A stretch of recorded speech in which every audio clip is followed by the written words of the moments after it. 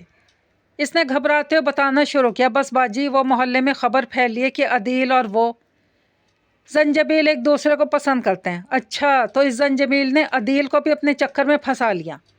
ارے میں نے تو اسے اس وین ڈرائیور کے ساتھ بھی دیکھا ایک بار، جو محلے کی سب لڑکیوں کو یونیورسٹی چھوڑنے جاتا ہے۔ اس بار تو شگفتہ کے حواس جواب دیتے دیتے بچے تھے۔ واقعی باجی، تو پھر آپ نے زنجبیل کو روکا کیوں نہیں؟ مجھے کیا پڑی تھی اسے روکنے کی، اور ویسے بھی آج کل جس طرح لڑکوں کو لگام ڈالنا مشکل ہے نا، ویسی لڑکیوں کو بھی ہے۔ ہاں، شگفتہ کے منہ سے مارے حیرانی کے یہی نکل سکا۔ وہ کبھی سوچ بھی نہیں سکتی تھی کہ زرینہ خود اپنی بیٹی کے بارے میں ایسی باتیں بتائیں گی، اور رہی صحیح کسر زرینہ کے اطمینان نے نکال دی۔ مجھے لگتا ہے تمہاری طبیعت کچھ ٹھیک نہیں ہے، میں چلتی ہوں، تم آرام کرو۔ زرینہ نے شگفتہ کے تاثرات سے خراب طبیعت کا اندازہ لگا ہی لیا۔ تمہیں کیا ہوا ہے؟ ایسے بت بنی بیٹھی ہو؟ اسلم گھر آیا تو زرینہ کو سوچ میں گم دیکھا تو پوچھا، سوچنے والی بات تو ہے، اب بتاؤ بھی، ایسا کیا ہو گیا جس نے تمہیں کڑھی بھی بھلا دی؟ اسلم نے کڑھی کی خوشبو سونگھتے ہوئے شگفتہ پر چوٹ کی۔ یہ جو زنجبیل ہے نا، اس کا افیئر چل رہا ہے اپنی گلی والے عدیل کے ساتھ، مگر وہ ایسی لڑکی لگتی تو نہیں، عدیل کو بھی کبھی ایسی ویسی کوئی حرکت کرتے نہیں دیکھا۔ اصل بات تو سن لیں آپ، ابھی کچھ بتانے والا ہے بتا۔ اصل حیرانی والی بات یہ ہے کہ ابھی زرینہ باجی آئی تھی کڑھی دینے، اور مجھ سے خود زنجبیل اور عدیل کے متعلق پوچھنے لگی۔ میں نے تو ڈلتے ڈلتے بتایا کہ محلے میں یہ بات پھیلی ہے، انہیں کوئی غصہ نہیں آیا، نہ کوئی واویلا کیا، بلکہ مجھے خود بتا کر گئی ہیں کہ وہ تو اس وین ڈرائیور سے ہی ملتی ہے باہر۔ بات تو حیرانی والی ہے، مگر چھوڑو، آج کل سب چلتا ہے، تم جا کر کھانا لاؤ، مجھے بھوک لگی ہے۔ اچھا لا رہی ہوں، مگر آپ نہ کسی سے ذکر کیجیے گا، خواہ ہمارا نام آ جائے گا۔ اچھا جاؤ، نصیحتیں نہ کرو۔ شگفتہ چلی گئی۔ وہ جانتی تھی کہ اسلم کو بتانے کا نتیجہ اس بات کا صبح تک محلے کے مردوں میں جنگل کی آگ کی طرح پھیل جانا ہی تھا۔ چند دن گزرنے کے ساتھ ساتھ زنجبیل کے بارے میں پھیلی افواہ بہت سی زبانوں اور کانوں سے گزر گئی۔ زرینہ خود ہی اپنی بیٹی پر لگائے بہتانوں سے انجان اس کی مہندی کی تیاریوں میں مصروف تھی۔ مہندی کی تقریب میں بھی زنجبیل کی باتیں ہو رہی تھی، تبھی لڑکے والوں کے مہندی لے کر آنے کا شور مچ گیا۔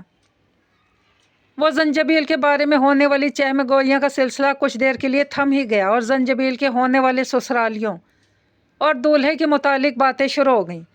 بیچارہ لڑکا، اسے کیا پتا کیسی لڑکی اس کے گلے باندھی جا رہی ہے۔ ہاں، سراسر دھوکہ دے رہی ہیں ماں بیٹی مل کر۔ ویسے یہ عدیل نہیں آیا کیا؟ میں تو آئی تھی کہ کوئی نہ کوئی تماشا تو ضرور ہوگا۔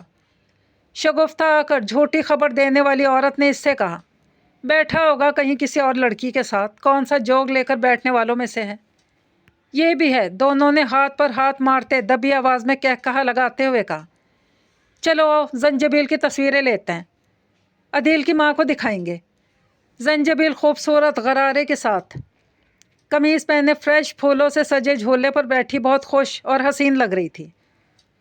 حال کے دوسرے حصے میں کسی لڑکے نے فلک کو مٹھائی کھلاتے ہوئے زنجبیل اور وین ڈرائیور کے بارے میں ہلکا سا اشارہ دیا تو وہ اٹھ کر اپنے باپ کے پاس آیا۔ ابو، زنجبیل اچھی لڑکی نہیں ہے۔ یہ کیا بکواس کر رہے ہو؟ جاؤ جا کر اسٹیج پر بیٹھو، تماشا مت بناؤ، نہ ہمارا نہ لڑکی والوں کا۔ آپ سمجھ کیوں نہیں رہے؟ میں اس سے شادی نہیں کروں گا۔ تمہارا تو دماغ چل گیا، بن باپ کی بچی ہے، اتنی اچھی ہے، پڑھی لکھی، اور کیا چاہیے تمہیں؟ کوئی نہ کوئی آ کر اس کے برے کردار کے بارے میں باتیں کر رہا ہے، لوگوں کے باتوں میں آ کر اس کی اور اپنی خوشیاں برباد مت کرو۔ اس کا کردار بالکل ٹھیک ہے، ہم نے رشتہ طے کرتے وقت پوچھ گچھ کی تھی۔ تو پھر لڑکے کیوں یہ سب کہہ رہے ہیں؟ ہو سکتا ہے رشتہ داروں کسی ذاتی رنجش کی وجہ سے الٹی سیدھی باتیں کر رہے ہیں۔ تم جاؤ، جا کر بیٹھو، حال کا ٹائم ختم ہونے ہی والا ہے۔ فلک کو باپ کی بات سمجھ میں آ گئی تھی، دوبارہ رسم کے لیے بیٹھا ہی تھا کہ اس کی ماں بھی واویلا کرتی ہوئی آئی اور فلک کو گھر چلنے کا کہا۔ اب تمہیں کیا ہو گیا؟ پاگل ہو گئی ہوں، اتنا بڑا دھوکہ دے رہی تھی یہ ماں بیٹی۔ کوئی عورت کہہ رہی ہے گلی میں کسی لڑکے کو پسند کرتی ہے، کسی کا کہنا ہے وین ڈرائیور سے شادی کرنا چاہتی تھی، اور کوئی یونیورسٹی میں کسی ٹیچر کے بارے میں انکشاف کر رہی ہے۔ اتنے برے کردار کی لڑکی کو کوئی شریف گھرانہ کیسے اپنی بہو بنا لے؟ دیکھا ابو، میں کہہ رہا تھا آپ سے، مگر آپ ہی نہیں ماننے۔ امی آپ ایک بار آنٹی زرینہ کی بات تو سن لیں۔ فلک کی بہن نے ماں کو سمجھانے کی کوشش کی۔ بس چپ رہو تمہیں نہیں پتہ ایسے معاملات کی سنجیدگی کا۔ پھر شوہر سے مخاطب ہوئیں، چلیں آپ بھی کیا دیکھ رہے ہیں مجھے؟ سب مہمان حال کے دروازے سے باہر جا رہے تھے، تبھی عدیل اپنی ماں کے ساتھ حال میں داخل ہوا۔ رک جائیں، میری بات سنیں۔ میں عدیل کی ماں ہوں اور یہ ہے عدیل۔ ہمیں پتہ چلا آپ کا ایسے رشتہ ختم کر کے جانے کا، تو ہم غلط فہمی دور کرنے آ گئے۔ زنجبیل بہت اچھی لڑکی ہے، اس کا کردار بھی اچھا ہے۔ میرے بیٹے کا اور اس کا کوئی تعلق نہیں۔ ہم بہرے یا اندھے نہیں ہیں جو آپ کی بات پر یقین کر لیں۔ چلیں اگر ہم یقین کر بھی لیں تو وہ دوسرا لڑکا اور وہ یونیورسٹی والا ٹیچر، ان کے تو بڑے گہرے تعلقات ہیں نا۔ اس فراڈ لڑکی کے ساتھ بالکل تعلقات ہوں گے۔ فلک کی ماں نے اسی طرف آتی زنجبیل کو دیکھ کر غصے میں کہا، آنٹی عدیل بھائی آپ رہنے دیں، آپ کو کوئی ضرورت نہیں ان کی منتیں کرنے کی۔ اچھا ہوا یہ رشتہ ختم ہو گیا۔ جن لوگوں کو آج مجھ پر، میری ماں پر یقین نہیں، وہ کل کو کیا یقین کرتے؟ زنجبیل نے اپنے آنسو صاف کرتے ہوئے کہا، ہاں بھلا تم کیوں چاہو گی میرے بیٹے سے عزت کے ساتھ شادی کرنا؟ تمہیں کوئی کمی تھوڑی ہے اپنے جیسوں کی۔ آنٹی اب آپ حد سے بڑھ رہی ہیں۔ حدیں تو تم ماں بیٹی نے پار کی ہیں۔ اپنی عزت کا خیال تو تھا ہی نہیں، ہماری بھی بے عزتی کروا دی۔ چلیں سب چلتے ہیں۔ تو مجھے معاف کر دو، میں گناہ گار ہوں تمہاری۔ جو ذلت کا گڑھا میں نے کسی کی بیٹی کے لیے کھودا تھا، وہ یہ گڑھا میری بیٹی کی عزت اور خوشیوں کو نگل گیا۔ زرینہ نے زنجبیل کے سامنے ہاتھ جوڑتے ہوئے کہا، نہیں امی ایسا مت کریں پلیز۔ آپ کو آپ کی غلطیوں کا احساس ہو گیا، بس ٹھیک ہے، میرے لیے کافی ہے۔ تم سمجھاتی رہی مجھے، مگر قسم کھا کر کہتی ہوں مجھے پتا ہوتا کہ اس دن شگفتہ وہ گھٹیا باتیں تمہارے بارے میں کر رہی ہے، میں منہ نوچ لیتی اس کا۔ مگر میں تو سمجھی کہ وہ جو نئے کرایہ دار آئے ہیں ان کی بیٹی زنجبیل کی بات کر رہی ہے۔ اب آپ وہ باتیں نہ سوچیں اور بس رونا بند کریں۔ تم بہت ظرف والی ہو زنجبیل، زرینہ نے آنسو صاف کرتے ہوئے کہا۔ ماں باپ اولاد کی بے شمار غلطیاں معاف کرتے ہیں، تو پھر ایک آدھ غلطی کے لیے اولاد بھی معاف کر سکتی ہے۔ میں نے ارادہ کیا یہاں سے جانے کا، بس ہم کل ہی سامان پیک کرنا شروع کرتے ہیں اور تمہارے ماموں کے پاس چلے جائیں گے، وہ خود ہی اس گھر کو بکوا دیں گے۔ ٹھیک ہے امی، میں سونے جا رہی ہوں، آپ بھی سو جائیں آ کر۔ زنجبیل کو لیٹے ہوئے 1 گھنٹے سے زیادہ ہو گیا، نیند کا شائبہ تک نہ تھا اس کی آنکھوں میں۔ اس نے اپنی ڈائری اور پین نکالا اور لکھنا شروع کیا، سنی سنائی باتوں پر کبھی تم کان نہ دھرو، جو کان میں پڑ جائے تو زبان تک لانے سے پہلے تصدیق ضرور کر لیا کرو۔ کہانی نمبر 4 آپ کی خدمت میں حاضر ہے۔ کہانی کا نام ہے بند کواڑوں سے آگے، رائٹر جویریہ مریم۔ تو پھر سن لیجئے۔ وہ برتن دھو کر ہاتھ دوپٹے سے پہنچتی کمرے میں جا رہی تھی اپنا فیورٹ ڈرامہ دیکھنے کے، اچانک پیچھے سے کسی نے آنکھوں پر اس کے ہاتھ رکھ دیے۔ وہ اپنی جگہ تھم سی گئی۔ ماریا، اس نے اس کے ہاتھ اپنی آنکھوں سے ہٹاتے ہوئے کہا۔ ماریا نے ہنستے ہوئے خود ہی اپنے ہاتھ ہٹا لیے۔ تمہیں کیسے پتا چلا؟ وہ اس کے ہم قدم تھی، تمہارے علاوہ کوئی اور نہیں کرتا ایسی حرکتیں۔ ثنا نے کمرے میں جا کر ٹی وی آن کر لیا۔ ڈرامہ شروع ہو چکا تھا اور ٹی وی اسکرین پر ہیرو ہیروئن کا روٹنے منانے کا سین چل رہا تھا۔ دونوں مسہری پہ چڑھ کے بیٹھ گئی تھیں اور عادت کے مطابق دونوں نے تکیے اٹھا کر گود میں رکھ لیے۔ ایک بات میری سمجھ میں نہیں آتی ماریا۔ کون سی بات؟ ماریا نے ٹی وی اسکرین سے نظریں ہٹائے بغیر استفسار کیا تھا۔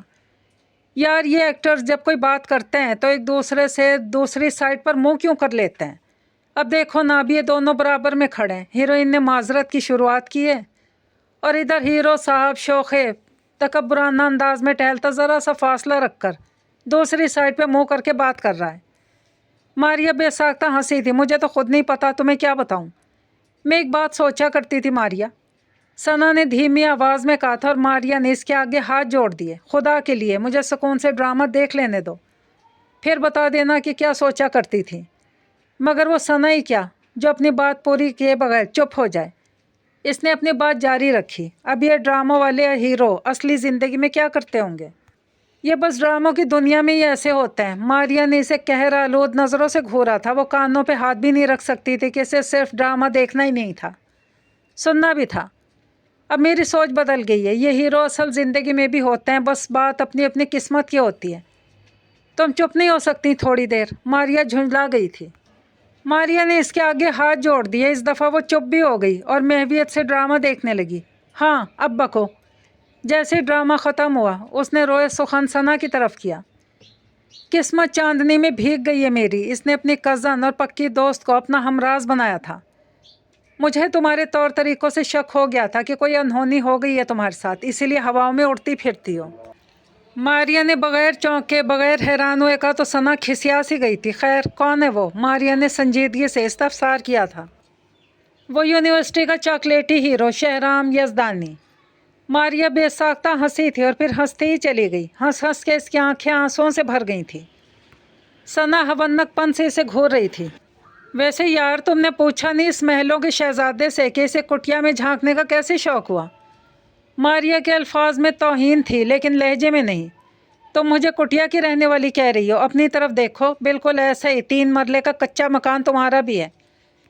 ثنا کھسیانی ہو کر اس پر چلائی تھی۔ ہاں تو کیا میں نے کہا کہ میں محلوں کی رانی ہوں؟ ماریا نے اس کی آنکھوں میں جھانکا تھا جن میں خوابوں کی فلک بوس عمارتیں تعمیر ہو چکی تھی۔ وہ میری غربت سے باخبر ہے ماریا، اس نے نظریں چرا کر کہا تھا۔ پھر بھی اس نے تمہارے ساتھ محبت کا دعویٰ کیا؟ ماریا نے سابقہ انداز میں پوچھا تھا۔ میں نے ہی کب کہا مجھ سے محبت کا دعوے دار ہے؟ اس کے انداز یہی بتاتے ہیں کہ وہ مر مٹائے مجھ پر۔ ثنا نے کہا تو ماریا کی ہنسی پھر بے ساختہ نکلی تھی۔ ماریا تم میرا مذاق اڑائی جا رہی ہو۔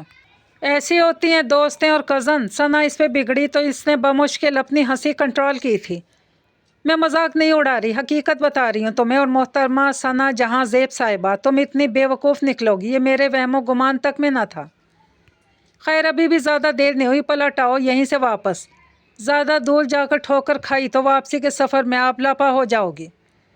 ماریا نے بہت سنجیدگی سے اسے سمجھایا تھا۔ ضروری نہیں، ہر انسان ان راستوں پر چل کر ٹھوکر ہی کھائے، کچھ لوگ واقعی مقدر کے سکندر ہوتے ہیں۔ مجھے یقین ہے ان کی لسٹ میں میرا نام بھی شامل ہے۔ ثنا کا یقین سے پر لہجہ ماریا کے دل کو ہلا سا گیا۔ اس کے کس بات کس انداز نے تمہیں اس خوش فہمی میں مبتلا کیا کہ شہرام یزدانی جیسا امیر کبیر انسان ثنا جہاں زیب جیسی غریب ترین لڑکی کی محبت میں مبتلا ہو چکا ہے؟ ماریا تو مجھے بار بار غربت کا دانا دے رہی ہو۔ تانا نہیں ثنا، میں تمہیں حقیقت بتانا چاہ رہی ہوں جسے تم فراموش کر چکی ہو۔ خیر مجھے بتاؤ ایسا کیا دیکھ لیا تم نے شہرام یزدانی میں کہ تم اس پاگل پن؟ ماریا میں نے دوست اور کزن سمجھ کر تمہیں ہمراز بنایا اور تم یوں میری توہین کر رہی ہو۔ میں کہہ رہی ہوں نا کہ وہ ایک اچھا لڑکا اور مجھ سے محبت کرتا ہے تو تمہیں یقین کرنا چاہیے۔ یہ جو میں فیشن ڈیزائننگ کا ڈپلومہ کرنے کا پلان بنا رہی ہوں نا یہ میرا نہیں ہے بلکہ شہرام مجھے پلان دے چکا ہے۔ وہ کہتا ہے کہ تم آگے بڑھو، روشنی دکھانا میرا کام ہے۔ وہ مجھے اپنے ہم قدم دیکھنا چاہتا ہے۔ جب میں نے اسے بتایا تھا کہ میں ایک غریب باپ کی بیٹی ہوں اور اس یونی میں صرف اپنی محنت کے بل بوتے پر پہنچی ہوں تو وہ اتنا متاثر ہوا تھا مجھ سے، کہہ رہا تھا ایسے لوگوں کا تو میں پرستار ہوں جو پیسے سے نہیں محنت اور لگن سے آگے بڑھتے ہیں۔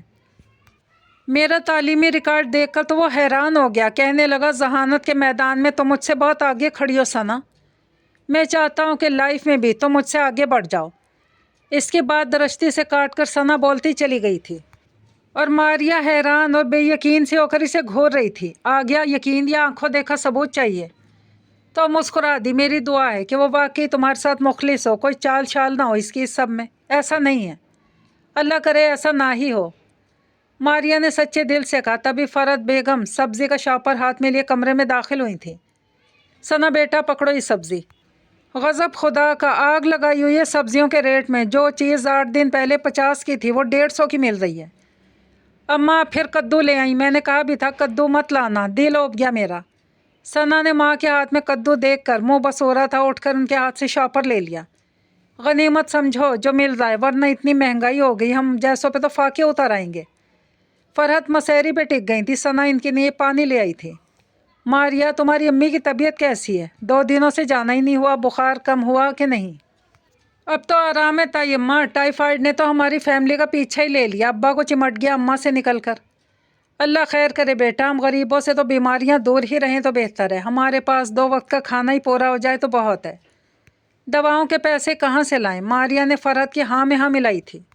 اماں آپ بے فکر ہو جائیں، سمجھیں برا وقت ہماری زندگیوں سے ختم ہی ہو گیا، اچھا وقت دستک دے رہا ہے، میں ہوں نا۔ پڑھائی، ارے تم نے 2-3 سالوں میں سسرال چلے جانا ہے۔